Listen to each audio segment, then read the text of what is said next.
It was supposed to be the kind of trip people remember for all the right reasons. A weekend getaway with laughter, scenic drives, and the open road stretching ahead. But what began as a carefree journey quickly twisted into something far darker. By the time the car finally rolled to a stop, two lifeless bodies were hidden in its trunk, their final moments shrouded in mystery. The shock that followed would ripple through an entire community, leaving friends, family, and strangers alike questioning how such horror could unfold in the middle of an otherwise ordinary road trip. Every detail that emerged only made the story more chilling, because the real terror wasn't just what happened, but how it happened when no one saw it coming. It began as an ordinary summer drive, just two friends in a silver sedan heading south along a sunlit highway. The radio played softly, the wind pushed against half-open windows, and from a distance, it was nothing more than a carefree road trip. But behind the tinted glass, inside the stale air of that car, something unspoken hung heavy. Neither Darren Cole nor Mark Reyes talked about what was in the back. They didn't have to. Both knew. Darren, 28, was at the wheel. Broad-shouldered, wearing a faded baseball cap, he kept his eyes fixed ahead, barely blinking. Mark, his childhood friend, sat in the passenger seat, arms crossed, gaze shifting between the road and the side mirror.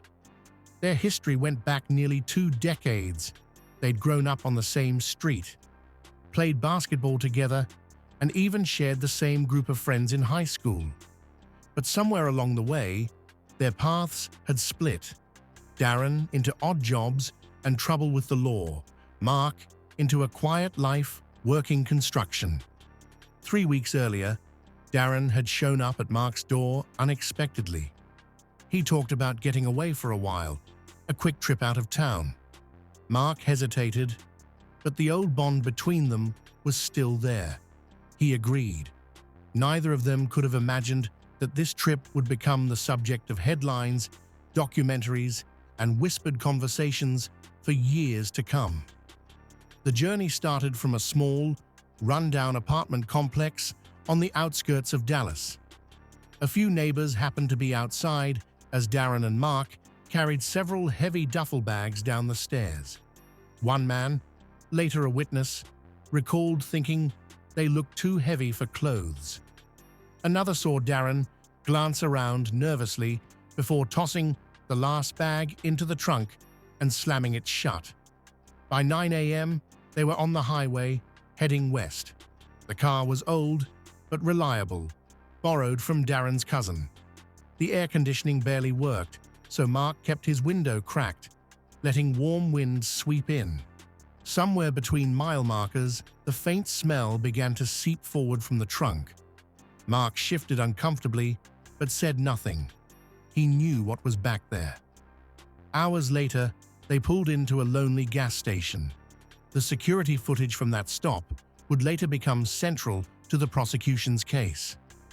Darren stands by the car, fidgeting, scanning every person who walks past.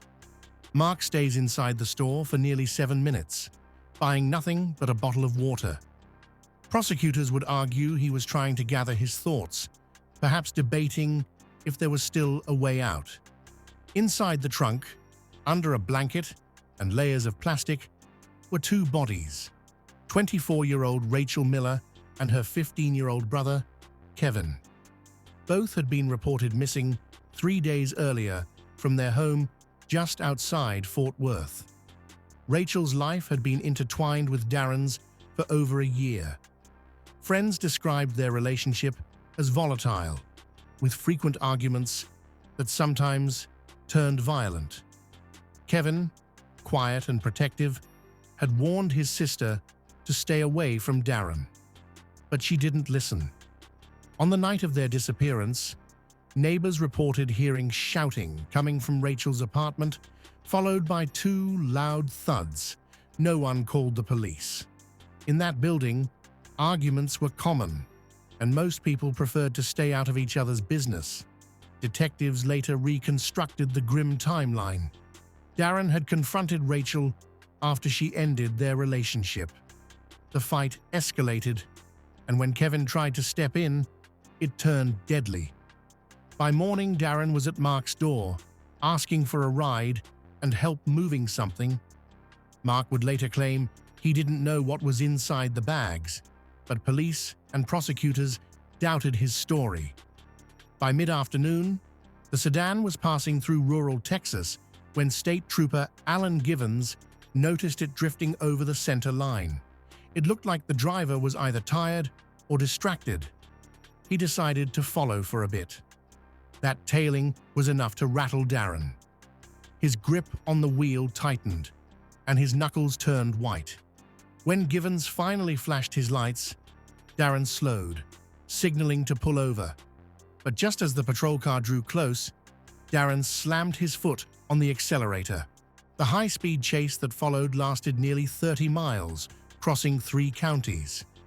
Sirens echoed in the distance, helicopters joined overhead, and at least 5 patrol cars took part.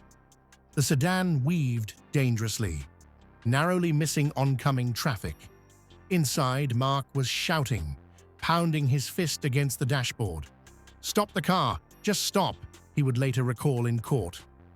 The chase ended when Darren lost control and skidded into a ditch.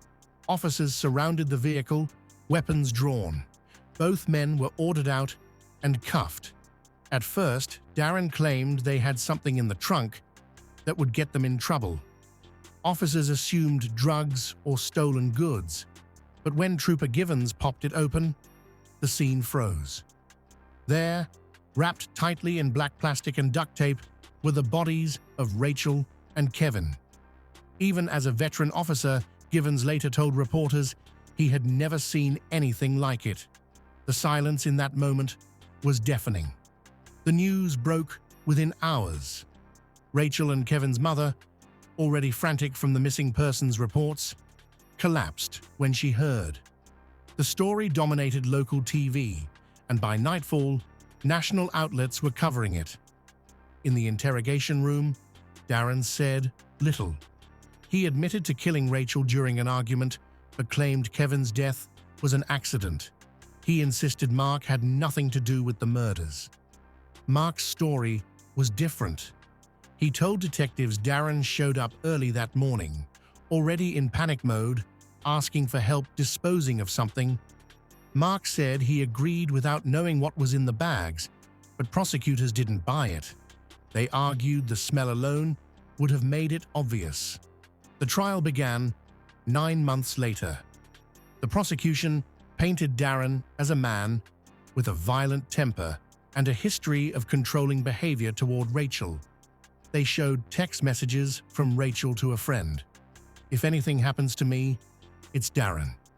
As for Mark, prosecutors described him as the man who didn't pull the trigger, but still helped hide the gun. They argued that his silence and cooperation during the trip made him just as responsible. Rachel's best friend, Emily Harris, took the stand. Her voice broke as she described Rachel's final months. She was scared, Emily said, but she thought she could handle him. She thought he'd change. Kevin's high school coach also testified, calling him one of the most respectful kids he'd ever met. His voice trembled when he spoke of losing such a bright future. In closing arguments, the prosecutor told the jury, "This was not a road trip. This was a rolling graveyard." It took the jury just 6 hours to reach a decision. Darren was found guilty of 2 counts of first-degree murder and sentenced to life without parole. Mark was convicted of tampering with evidence and accessory to murder, receiving 35 years. In the courtroom, Rachel and Kevin's family held hands. Some wept quietly, others stared at Darren without blinking, as if trying to burn the memory of his face into theirs. Even years later, the case remains a chilling reminder of how quickly ordinary life can turn into something unthinkable. The silver sedan was eventually destroyed, but the gas station footage, the police chase video, and the haunting crime scene photos remain archived in court records. The story is told again and again, not just as a tale of murder, but as a warning about silence, loyalty, and the danger of ignoring red flags. For those who knew Rachel and Kevin, the pain never faded. Their mother once said in an interview, "Every time I see a car like that on the highway, I think of my children. I wonder if they were scared. I wonder if they knew they weren't coming home." That is the cruel truth of the road trip that ended with bodies in the trunk. 2 lives stolen, 2 families destroyed, and a friendship that began in childhood, ending in betrayal, prison walls, and a lifetime of unanswered questions. As the years passed, Hulk Hogan's public appearances became less frequent, and his focus turned inward. While he still engaged with fans online, the topic of Brooks' family was rarely addressed directly. Observers noticed that whenever interviewers hinted at his grandchildren, Hogan would change the subject or respond vaguely. This avoidance only deepened the public's curiosity. Was it pride keeping him away?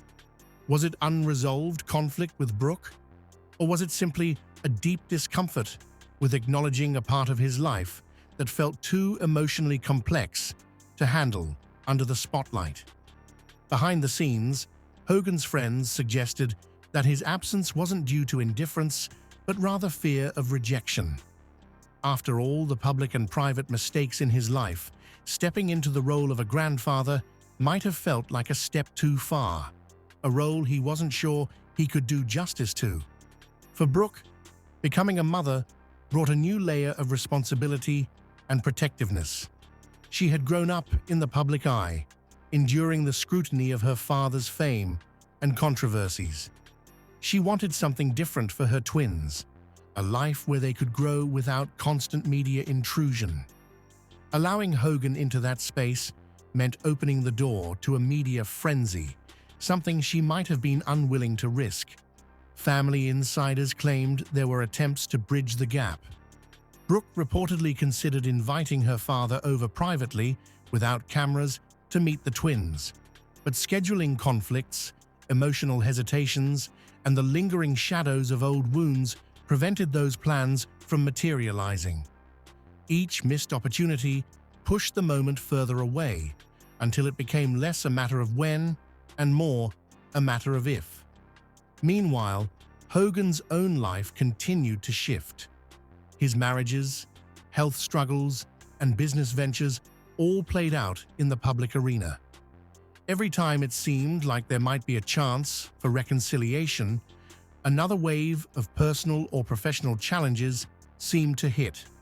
It was as though fate itself kept placing obstacles between him and the moment he might finally hold his grandchildren. Still, Hogan often spoke about family values in interviews, albeit in broad terms. He'd mention the importance of love, loyalty, and making time for the people who matter most. But to those who knew the situation, these statements rang bittersweet. Like a man giving advice he hadn't yet been able to fully follow himself. The road trip that ended with bodies in the trunk became more than a headline. It became a haunting reminder of how thin the line between ordinary and unthinkable really is. Friends who once shared laughter now live with the echo of unanswered questions. Families who once planned reunions now visit gravestones. And for those who followed the case from the beginning, the unease never fully faded. It's a story that forces us to confront a chilling truth. Sometimes, danger doesn't come in the dead of night from a stranger.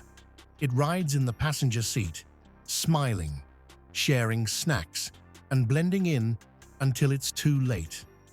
In the end, the journey may have been short, but its shadow stretches far beyond the miles they traveled.